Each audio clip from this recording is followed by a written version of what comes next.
For the last decade and so, narrative hidden object games have been extremely predominated by the mystery and a fantastical genre with the same realistic art style and often point-and-click adventure game design.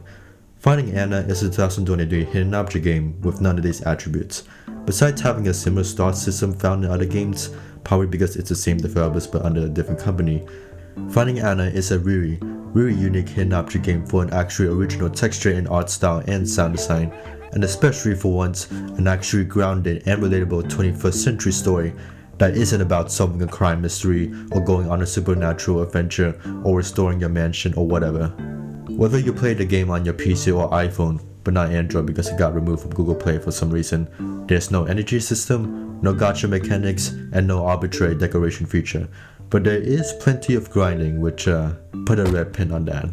Otherwise, Finding Anna is just a story campaign with hidden object scenes and dialogue cutscenes stringed together. If you like playing short hidden object games and are willing to drop $4 to $7 for an around 3 hours long game, I recommend you check out Finding Anna. So what is Finding Anna exactly? It's currently comprised of 3 episodes, each with levels that in total add up to 12 levels. After the opening tutorials, Finding Anna has the following gameplay loop. 1. You start with a new level. 2. You play a 10 object scene once, rarely twice, to earn a star. 3. You have dialogue play out for earning a star. 4. You keep going until you've gotten all the level stars and cutscenes. 5. You then keep playing a hidden object scene over and over until you've gotten enough of the right reward items to merge together over and over in this minigame until you have enough points to unlock the next level. And 6. Rinse and repeat the whole loop until you reach the end of the game. You could probably tell where the grinding I mentioned comes into play.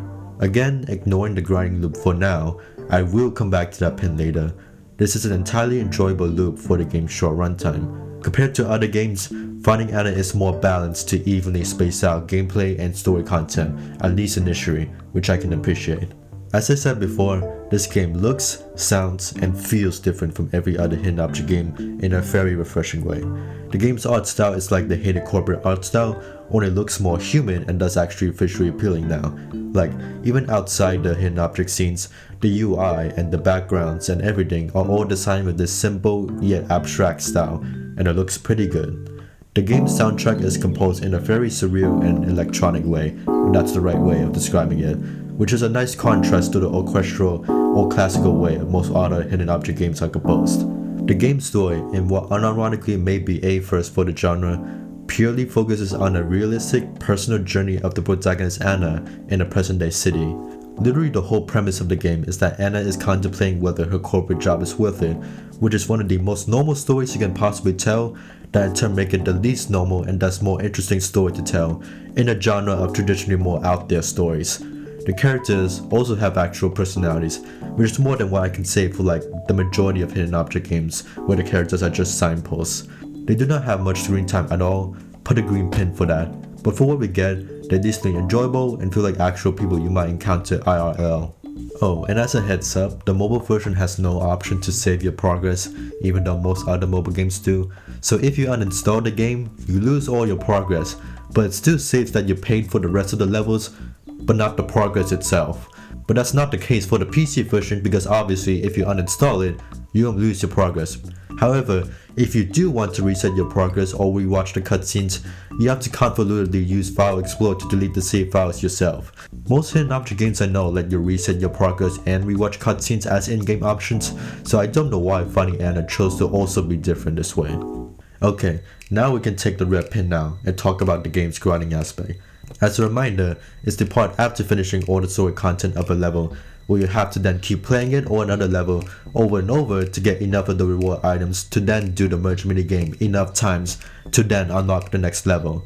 It's not as bad as it sounds because the whole game still has a short 3-hour runtime, and if you enjoy doing the same hidden object scenes for several minutes straight multiple times in a row, this isn't a problem.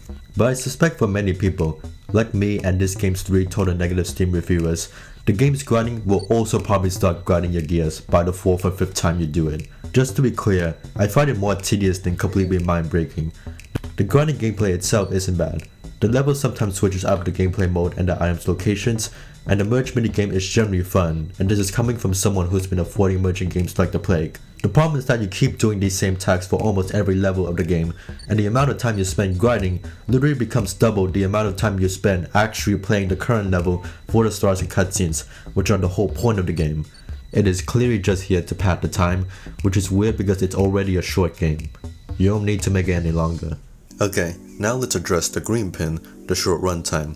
As it turns out, this game is literally unfinished. On Steam, Finding Anna is openly labeled as an early access game with plans for a full version laid out. In fact, Steam is the only place online where the developer, Fun Games, openly mentions that Finding Anna is supposed to have a full version. The Steam description specifies that the game was supposed to come out of early access by late 2023 with all 32 levels and an 8-hour runtime.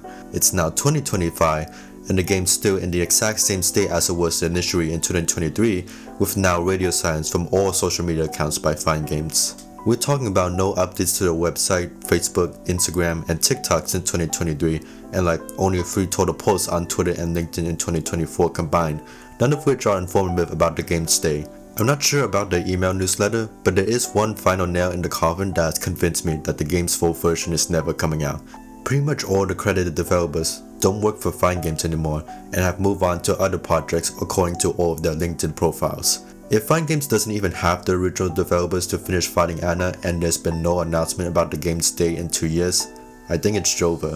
What we have right now with Finding Anna's current content is still good, all my praise for it still applies. The problem is, it's very clearly written to develop most of its characters and continue certain plot threads down the road, and without the future content, it just leaves most characters and plot points, while still promising and fun, kind of underdeveloped and unresolved. It feels weird that the game's marketing makes big promises about diving deep into the main cast, when like in reality, all of that can only be fulfilled by the actual full intended experience and not just this appetizer of it. Because all that appetizer can do is begin to touch on the interesting character work and whatnot, and that's good and all, but I need the whole course meal to get into the nitty gritty like the appetizer was clearly intended for. It sucks because I did agree with Fine Games' inclusive mission, especially since the hidden object genre is near guaranteed to have the same character demographic, and now we may never see their own game actually fully finished.